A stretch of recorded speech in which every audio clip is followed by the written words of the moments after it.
Schopenhauer's Philosophy of Life by John Vespasian. I can summarize in one sentence the philosophy of life put forward by Arthur Schopenhauer, 1788 to 1860. My summary is the following. Unless you make steady efforts to improve and protect yourself, chances are that bad luck will wipe you out. Mainstream philosophers call Schopenhauer a pessimist and consider his work uninteresting. They argue that Schopenhauer had little concern for social issues and that, for that reason, his ideas are unsuited for today's world. I would argue that the opposite is true. If you devote time to studying Schopenhauer, you will learn to appreciate the finesse and soundness of his analysis. His works provide insights that are not available elsewhere and are intellectually stimulating. Besides, Schopenhauer was an excellent, polished writer. In his books, you'll find a seamless compilation of wisdom drawn from Christianity, Buddhism, and Hinduism. Very few philosophers in history are as practically oriented as Schopenhauer. He really disliked wasting his own time and the time of his readers.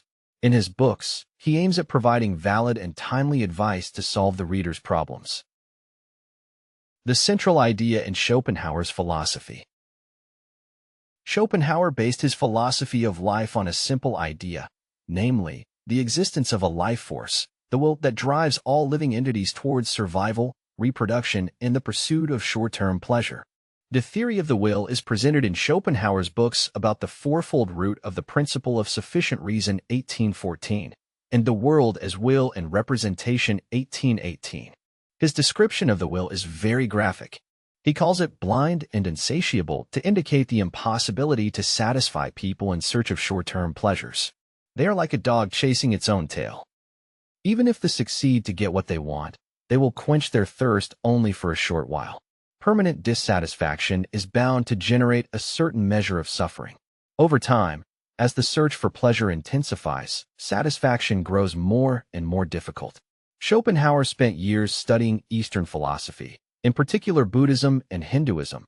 Their teachings point to the connection between unsatisfied desires and suffering, but such a connection is not automatic.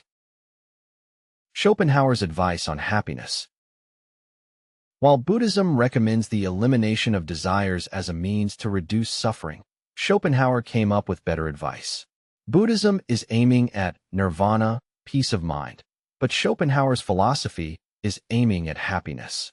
His advice is much more valuable than traditional Eastern philosophy.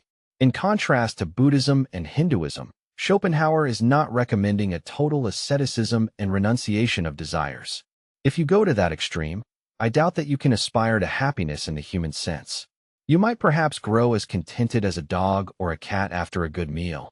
But is that really happiness?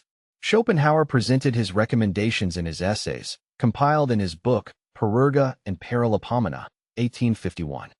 His advice encompasses risk reduction, adopting margins of safety, self-discipline, steadfastness, and artistic contemplation. The advice given by Schopenhauer aims at minimizing the dire influence of the will.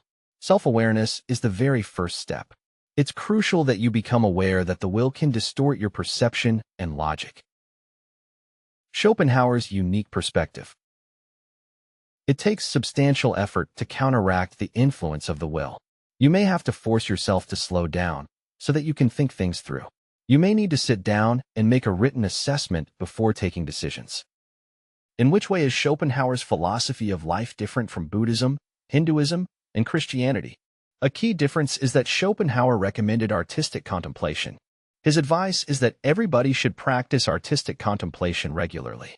While Buddhism, Hinduism, and Christianity recommend to participate in religious rituals and pray, Schopenhauer regarded it easier to find solace, in particular, stress reduction, in music, or by contemplating great works of art, or by taking a walk in nature. Contemplation of art and natural beauty allows individuals to forget for a while the struggles of life. It helps people fully counteract the influence of the will. Schopenhauer considered that artistic contemplation is easier to practice than traditional religion. Schopenhauer and self-awareness. If you fail to heed Schopenhauer's advice, you may end up paying a high price. He argued that you can do what you want, but the will is going to shape your desires. Unless you become self-aware and take countermeasures, you might end up taking actions that are detrimental to your interests.